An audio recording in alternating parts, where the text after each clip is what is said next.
Hey guys, आज की video में लाया हूँ ड्रोन्स के ऊपर। और मेरी स्क्रीन पर जो आपको ड्रोन दिखाई दे रहा है, आपको देखकर ये लग रहा होगा कि ये तो वेडिंग फोटोग्राफी ड्रोन है, बट ऐसा नहीं है। ये है DJI Phantom RTK। RTK जो होता है वो रियल टाइम काइनेमेटिक्स को सपोर्ट करता है। एक्चुअली ये प्रिसाइज 3D मैपिंग के काम आता है और मल्टी स्पेक्ट्रल कैमरे होने की वजह से ये NDVI एनालिसिस भी करने के कैपेबल होता है। और जो हमारे वेडिंग फोटोग्राफी ड्रोन्स होते हैं वो एक्चुअली RGB इमेजिंग और RGB वीडियोस को ही कैप्चर कर पाते हैं, बट ये अलग अलग स्पेक्ट्रल में कर सकता है, तो इससे एनालिसिस की जो कैपेबिलिटी है वो हमारी बढ़ जाती है। So hey guys, my name is Harsh Sehgal and you are watching Electronics finder.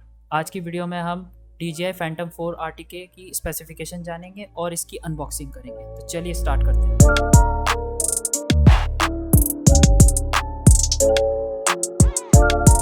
So guys, सबसे पहले हम अनबॉक्सिंग करेंगे। हमारे फैंटम RTK मॉडल के बॉक्स में हमें क्या क्या मिलता है कंपनी की तरफ से वो देखेंगे, वन बाय वन एनालिसिस करेंगे। तो सबसे पहले हम अनबॉक्सिंग स्टार्ट करते हैं। तो चलिए स्टार्ट करते हैं अनबॉक्सिंग।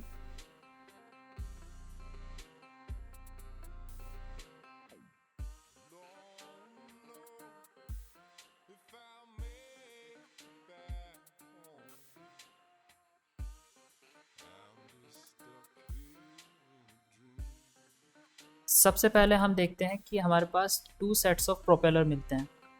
एक सेट में 4 प्रोपेलर होते हैं, 2 clockwise 2 anti clockwise. DJI company इन प्रोपेलर्स को कई बार एनालिसिस के बाद जाकर इंजीनियर कर पाती है, तब जाकर एक प्रिसाइज फ्लाइट ले पाता है हमारा DJI का ड्रोन।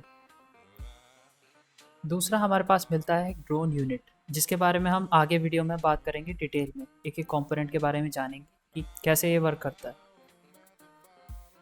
थर्ड आता है हमारे पास ट्रांसमीटर यूनिट। ये हाईली एडवांस ट्रांसमीटर यूनिट है जो कि RTK मॉडल के साथ बिल्कुल कैपेबल होता है। ये वीडियो ट्रांसमिशन और टेलीमेट्री ट्रांसमिशन दोनों एक साथ कर सकता है। सो नेक्स्ट आता है हमारे पास चार्जिंग हब। चार्जिंग हब में हमारे पास 3 स्लॉट्स होते हैं। इसका मतलब हमारे पास 3 बैटरीज इसमें लग सकती हैं। हमारे चार्जिंग हब जो है वो हमारे 2 मोड्स में काम करता है, एक तो स्टोरेज मोड और एक चार्जिंग मोड। डिटेल में हम इसमें आगे वीडियो में बात करेंगे। फिर आता है हमारे पास चार्जर, जो कि साइमल्टेनियसली रिमोट यानी ट्रांसमीटर और चार्जिंग हब दोनों को पावर देने के कैपेबल होता है। और हमारे इस ड्रोन यूनिट बॉक्स में 2 ही बैटरी अवेलेबल होती हैं। तो चलिए अब हम और डिटेल में बात करते हैं एक एक कंपोनेंट को लेकर। सबसे पहले हम देखते हैं इंटेलिजेंट फ्लाइट बैटरी की स्पेसिफिकेशन। 15.2 वोल्ट्स की मैक्सिमम वोल्टेज डिलीवर कर सकता है और 5870 mAh की कैपेसिटी होती है। ये बैटरी LiPo 4S कॉन्फ़िगरेशन में आती है और इसकी मैक्सिमम पावर आउटपुट होती है 89.2 watt hour. Lithium polymer battery बहुत ही सेंसिटिव बैटरी होती है।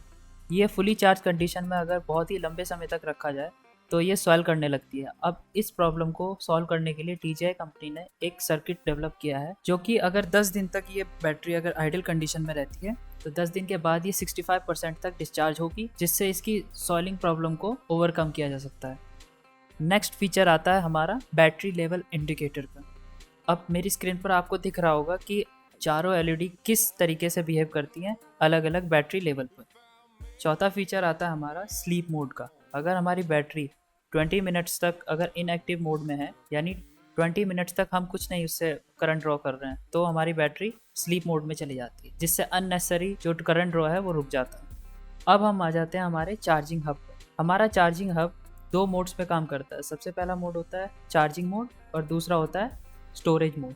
स्टोरेज मोड तब यूज़ होता है जब हमको अपनी बैटरी को लॉन्ग टर्म के लिए स्टोर करके रखना हो, और चार्जिंग मोड जब यूज़ होता है जब हमें चार्जिंग करनी है। जो दोनों मोड्स का जो इंडिकेशन चार्ट है वो आपको दिख रहा होगा मेरी स्क्रीन पर कि कैसे LED बिहेव करती है किस मोड में। अब हम आ जाते हैं हमारे AC पावर अडेप्टर, जिसके 2 आउटपुट पोर्ट्स होते हैं। सबसे पहला पोर्ट होता है हमारा चार्जिंग हब के लिए और दूसरा होता है हमारा ट्रांसमीटर के लिए। जो ट्रांसमीटर के लिए आउटपुट प्रोवाइड करता है वो करता है 87 वाट का, और जो चार्जिंग हब के लिए करता है वो करता है 160 वाट का। तो इससे डिसेंट अमाउंट ऑफ करंट जो है बैटरीज को मिल जाता है और वो अपने अप्रोप्रिएट टाइम में चार्ज हो जाता है। सो गाइस, अब हम अपने ट्रांसमीटर और बैटरीज को चार्जिंग पर लगाते हैं और देखते हैं कि Phantom 4 RTK का चार्जिंग सेटअप कैसा दिखता है। आप देख रहे हैं चार्जिंग हब में जो ग्रीन LED जल रही है, इसका मतलब है ये चार्जिंग प्रोसेस में है। जो येलो LED है वो बता रही है कि इसका अगला नंबर है चार्जिंग के लिए, और रेड LED बता रही है कि यहाँ पे कोई बैटरी नहीं लगी है। तो इस तरह से जो है इंडिकेशन हम पता कर सकते हैं। DJI का ट्रांसमीटर हमारा एप्पल आईपैड के साथ रिकमेंड किया जाता है, इसलिए हमने एप्पल आईपैड यूज़ किया है। इसके 2 बटन होते हैं फ्रंट पे, राइट साइड में रिटर्न टू होम बटन है, लेफ्ट साइड में इसका पावर बटन है। रिटर्न टू होम बटन जो है, अगर उसको प्रेस करके होल्ड करते हैं, हमारा जो एयरक्राफ्ट है वो होम लोकेशन पर आकर लैंड करता है। अब हम आते हैं टॉप लेफ्ट में, यहाँ पर देखते हैं इसके कई सारे स्विच हैं।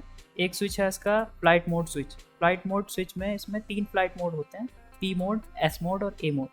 पी मोड होता है इसका पोजीशन मोड। पोजीशन मोड में ये अपने सारे सेंसर्स का यूज़ करता है, जिसमें आता है आपका GPS, RTK, GNN, satellite positioning, visual positioning और ऑब्स्टिकल सेंसिंग। ज़्यादातर केसेस में ये पोजीशनिंग फ्लाइट मोड में ही यूज़ होता है। दूसरा आता है हमारा एस मोड, जो कि है स्पोर्ट मोड। स्पोर्ट्स मोड में DJI फैंटम के ऑब्स्टिकल सेंसर्स ऑफ हो जाते हैं और जीपीएस और vision positioning system only on होते हैं, जिसकी वजह से 72 किलोमीटर/आवर की स्पीड में फ्लाई करने के कैपेबल हो जाता है हमारा DJI फैंटम। अब आता है हमारा एटीट्यूड मोड। एटीट्यूड मोड सिर्फ एक्सपीरियंस पायलट्स के लिए होता है, क्योंकि इसमें सारे सेंसर्स ऑफ हो जाते हैं और सिर्फ IMU सेंसर्स ही काम करते हैं। बस सिर्फ IMU सेंसर की वजह से, उनकी वैल्यूज़ की वजह से ये लेवल कर पाता है। तो इस मोड में उड़ाने से पहले आपके पास अच्छा खासा पायलटिंग एक्सपीरियंस होना चाहिए। अब इस स्विच के साइड में जो रेड बटन है वो आता है आपका वीडियो रिकॉर्डिंग स्टार्ट और स्टॉप करने के लिए। इसके नीचे जो आपको सिल्वर व्हील दिख रहा है वो होता है गिम्बल डायलर। गिम्बल डायलर आपका गिम्बल की टिल्ट पोजीशन को चेंज करने के काम आता है। अब आते हैं हम टॉप राइट में। सबसे पहले आता है हमारा शटर बटन, जो कि रियल टाइम वीडियो से फ़ोटो कैप्चर करने के काम आता है। दूसरा आता है हमारा वीडियो पॉज बटन। कोई भी वीडियो, रन टाइम वीडियो चल रही है और उसको पॉज करना है और दोबारा रिज्यूम करना है, वो इसी बटन से करते हैं। दूसरा आता है हमारा रिजर्व डायलर। किसी भी न्यू फंक्शन को अगर ऐड करना तो ट्रांसमीटर को कंप्यूटर से कनेक्ट करके उस फीचर को ऐड कर सकते हैं और इसको यूज़ में ला सकते हैं। सो गाइज, अब हम आते हैं अपने ड्रोन यूनिट पर और ड्रोन यूनिट की विजन सिस्टम और इंफ्रारेड सेंसिंग सिस्टम को देखते हैं। नीचे डायग्राम में आप देख पा रहे हैं 1, 2 और 4 लोकेशन पर स्टीरियो विजन सेंसर्स हैं और थर्ड पोजीशन पे है अल्ट्रासोनिक सेंसर। इन चारों सेंसर्स की वैल्यूज़ को कंबाइन करके हमारा जो ड्रोन है वो इंडोर इन्वायरमेंट में भी मैन्यूवर कर सकता है, जहाँ पे GNSS के सिग्नल जो है वो वीक भी होते हैं, तब भी हमारा जो ड्रोन है वो प्रिसीजन हॉवरिंग कर सकता है। पोजीशन 5 पर हमारा इंफ्रारेड सेंसर लोकेटेड होता है, जो कि ऑब्स्टिकल डिटेक्शन के काम आता है। अब हम देखते हैं मल्टी स्पेक्ट्रल कैमरा और RTK सेंसर, जो कि इस ड्रोन को और DJI के ड्रोन से अलग करते हैं। मल्टी स्पेक्ट्रल हम इसको इसलिए बोलते हैं क्योंकि इसमें आप स्क्रीन पर देख रहे हैं 6 कैमरा सेंसर्स यूज हुए हैं। विजिबल लाइट के अलावा 5 और एक्स्ट्रा सेंसर्स यूज हुए हैं, जो कि और भी ज़्यादा स्पेक्ट्रल को देखने के कैपेबल हो जाते हैं, जिसकी वजह से NDVI, GNDVI, NDRE analysis possible हो जाता है हमारे कैमरे की हेल्प से। RTK sensor continuously GPS data को करेक्ट करता है और DJI की टाइम सिंक्रोनाइजेशन सिस्टम की मदद से वो डेटा CMOS सेंसर को ट्रांसफ़र हो जाता है, जिससे हमें इमेज कैप्चरिंग में सेंटीमीटर लेवल की प्रिसीजन अटेन हो जाती है और इसकी मदद से हम अपने फार्म में एक पर्टिकुलर लोकेशन में इम्प्रूवमेंट ला सकते हैं। और हमारे DJI Phantom 4 RTK में 800 kV रेटिंग के BLDC मोटर लगे हुए थे। सो गाइज, अब हमने सारे कंपोनेंट्स को कवर कर लिया है। अब एक टेस्ट फ्लाइट लिया जाए और देखा जाए कि क्या एक्सपीरियंस रहता है DJI Phantom 4 RTK को उड़ाने में। चलिए चलते हैं।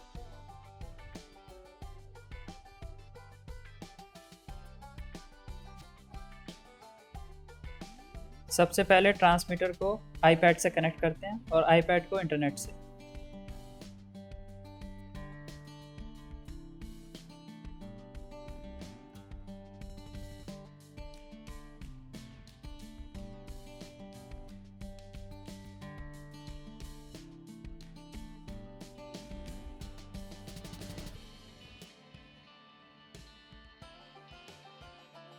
फिर DJI के GS Pro ऐप को ओपन करते हैं और हमारे DJI Phantom 4 RTK को पावर ऑन करते हैं। उसके बाद IMU और कंपास कैलिब्रेशन करते हैं। DJI Phantom 4 RTK का जो सेटअप प्रोसीजर है उसकी वीडियो अलग से होगी, एक सेपरेट वीडियो बनाई जाएगी। प्रोपेलर्स को सेटअप करते वक्त या माउंट करते वक्त ये ध्यान में रखना है कि ब्लैक डॉट वाला मोटर ब्लैक रिंग प्रोपेलर के साथ लगेगा और सिल्वर डॉट वाला मोटर सिल्वर रिंग प्रोपेलर के साथ लगेगा, तो ये जरूर ध्यान रखें। तो गाइज, हमारा DJI Phantom 4 RTK फ्लाइट के लिए रेडी है। चलिए देखते हैं फ्लाइट टेस्ट लेके।